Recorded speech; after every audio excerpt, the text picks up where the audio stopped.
Greetings YouTube and welcome to the Blue Corner. We're back after a little bit of a Christmas break. I hope you guys had a good Christmas. With that being said, let's dive into this because I've got a couple things to talk about in here, given that we have some single tournaments in addition to our usual team tournament. So yeah, single player tournaments. The rare ones happen, but that's because we had one or two WGPs happen this past weekend. Not Japan, obviously, because Japan single events are pretty much a goddamn rarity at this point, but yeah, we had Malaysia and Korea. We'll find out later into the video. Plus one Japanese team tournament. And there's been some shifts, at least in the format from what I can tell. Set 3 has been out for over a week now. We're starting to see where things are slowly taking shape. And with that said, let's dive into this. So, the WGP Malaysia standard format, 378 people. It was won by Murakumo with Narukami in second, Royal Paladin in third, and Oracle Think Tank in fourth. So here's your Royal Paladin. Here's your Murakumo. Murakumo. Oh my god. I can't say words right now. Here's your Narukami deck list. I should note that he is playing a strictly fronts build, which we will talk about later into the video because there's another Nara list I want to talk about. This guy's also playing Helena and a pair of Domineering Wyverns over the Thunderstorm Dragoons. And this is the only time I've actually seen Helena in these lists, so I don't think this is really justification for playing Helena over other cards. It's just this guy wanted to give it a shot, I guess. But yeah, this is what this lost to Murakumo. So I guess he got. I'm assuming he got locked on Drill Dragon and wasn't able to get out of it. Here's a Royal Paladin deck list.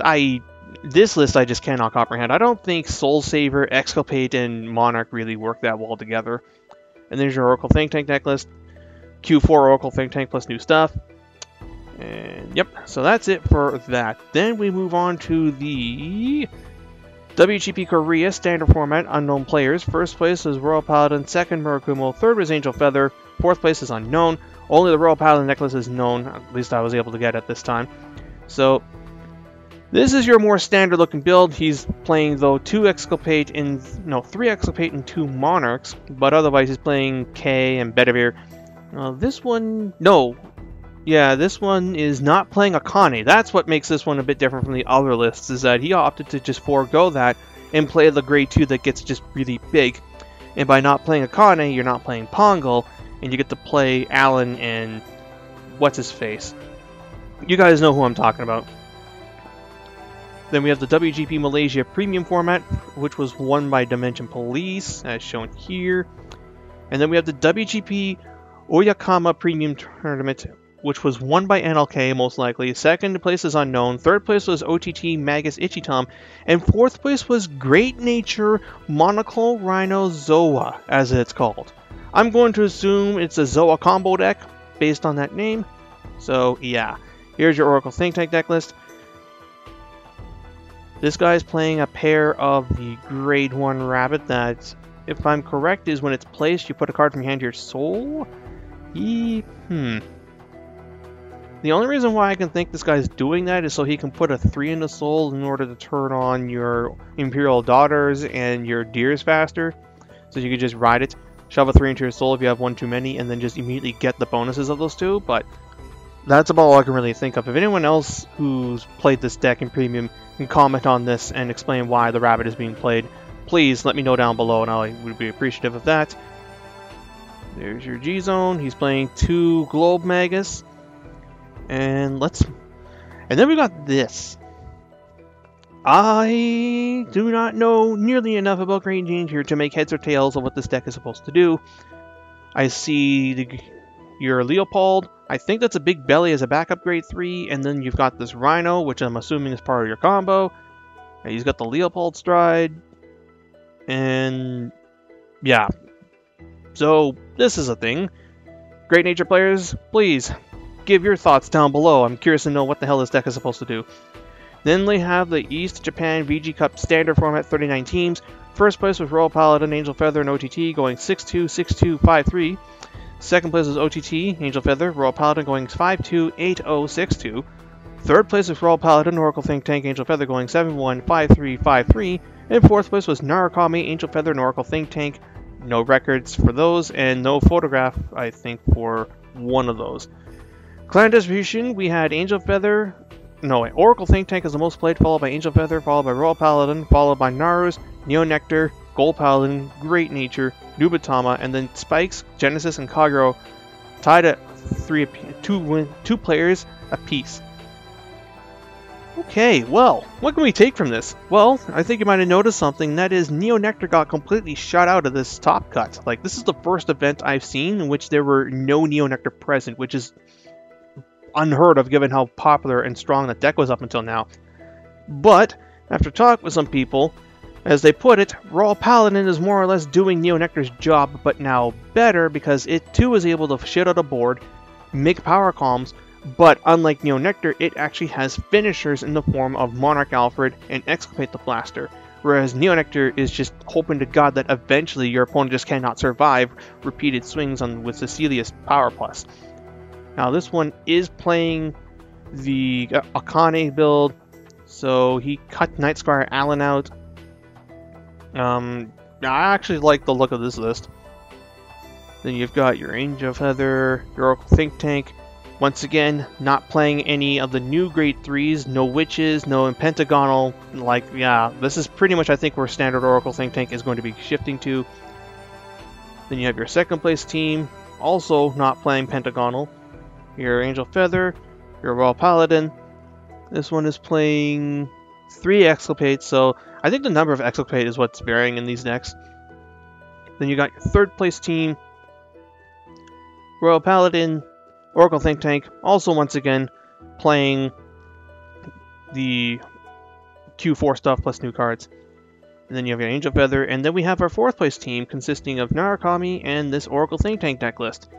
And this Narukami is also playing all fronts, and as opposed to the last one which played Vermilion and the Wyverns, he's now playing Duress Clap Dragons instead. And, well, because this is now I can talk about the whole fronts versus crits thing that I had an issue with last time. So I mentioned last week how I felt conflicted on whether I liked crits or fronts in this deck. Crits are good when you're playing like a long series of games and like sets, matches, and such forth, but the thing that I realized after talking with some people is that fronts work really well in the environment that these decks are being played in, which are best of one. Remember, best of one is a format that encourages aggro strategies when possible, as the sooner you kill your opponent, the more likely, like, the better chance you have, obviously, of winning.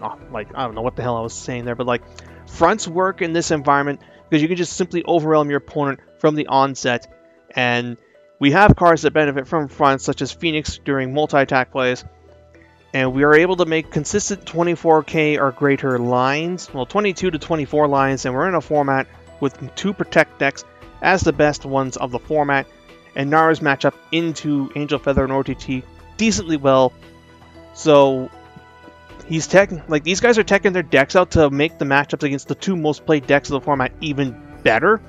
Obviously, your matchup against Royal Paladin and Neo Nectar is a bit on the iffy side, but I think you just take that and just aim to try and, well, crush OTT and Angel Feather, and fronts help with that.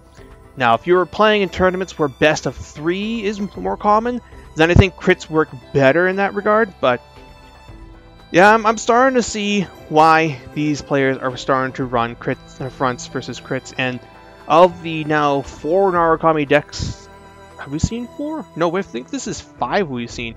Of the 4 to 5 Narukami decks that we have seen so far, all but one of them has been playing strictly fronts over crits, or playing a higher amount of fronts with crits. So, I mean, the proof is in the pudding. But then again, though, team format, but we have to take at least some of this under consideration. So, with that being said, what's the format looking like right now? So, it seems to be that Oracle Think Tank is the most played deck of the format, followed by Angel Feather, Royal Paladin, and oddly enough, Narukami, and then Neo Nectar.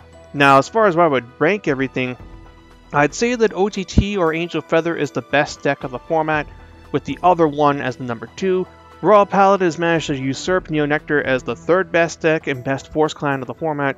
Neo Nectar is still very much a powerful deck, and I think it'll still be relevant for just a bit longer, but I think more and more people will probably move away from it, and by the time that happens, though, I'm sure Shadow Paladin will swoop in, but I think we can't write off Neos just yet. And then as far as the number 5 slot goes, it's probably a toss-up between Narukami and Murakumo. And, I mean, if I say Narukami here, I might be a little bit on the bias side, but I really do think the deck is actually pretty solid. And it's managed to at least get a couple more tops than Murakumo has in the past couple of weeks. So, at least if we go based on that, I guess they're a bit higher than them. But I don't know, it's really iffy between those two. I do feel that Narukami and Murakumo are very high tier 2 or very low tier 1, and one is good at one aspect and one is good at the other. So I think like they're like those two are definitely neck and neck for best Exile deck. And as far as Gold Paladin goes, well, there's only so much high roll can do, I guess. Like, we've seen now that Genesis is starting to die out, much like Dimension Police did before it, and I think Golds will eventually go that way.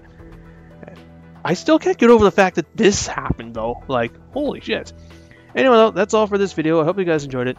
Until next time, this is Boost39, jacking out.